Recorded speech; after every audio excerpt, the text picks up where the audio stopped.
Center. Meanwhile, Honorable Ezekiel Joseph has spoken out on a matter which has met much criticism in the public domain, that of the breeding loan agreement with the Association for the Conservation of Threatened Parrots, the ACTP. He explained the details of this partnership, which has been in place since 2009. Let me clear the air on this. One would appreciate that this is not a new initiative. This is an initiative that started since 2009, where the government of St. Lucia at that time agreed to transfer birds that were already outside of St. Lucia. It was not new birds that we sent out, birds that were already outside of St. Lucia at a zoo somewhere in the UK to Germany, so at least we can have this breeding loan agreement where we can continue to protect our farmers. We just heard from the technical team that out there in the wild, what we expect is far from the truth.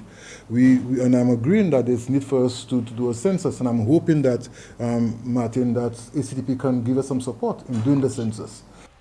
Scientific Director of the Association for the Conservation of Threatened Parrots, Cromwell Purchase, says St. Lucia need to act in a timely fashion to safeguard the St. Lucian parrot.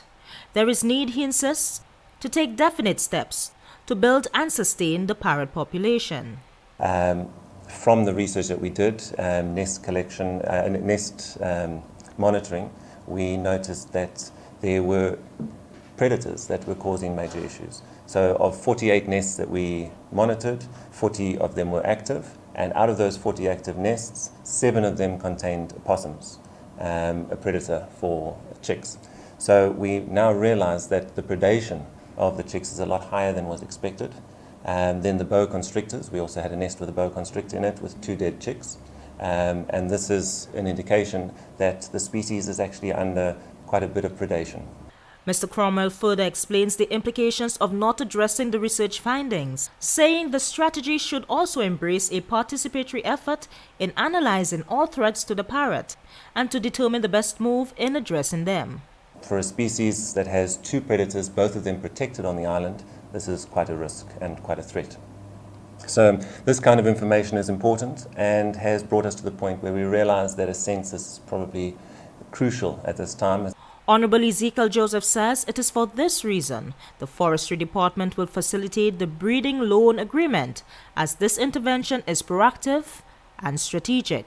What we're realizing is that, unfortunately, the birds that have been used in the project is not redoing to our benefit. We can't have a breeding loan agreement, and we're not seeing progress as far as production is concerned. We're not seeing baby chicks. So we think the time has come for us to revisit this agreement. We think the time has come for us to introduce new breeding stock into the agreement, because the reality is, if you look at what happened in Dominica last year with Maria or year before, we can lose all of our parrots over one day because of climate change. And we have had the experience in Dominica. So we need to welcome the initiative that has been given to us and the support that has been given to us, because it's been done free of charge.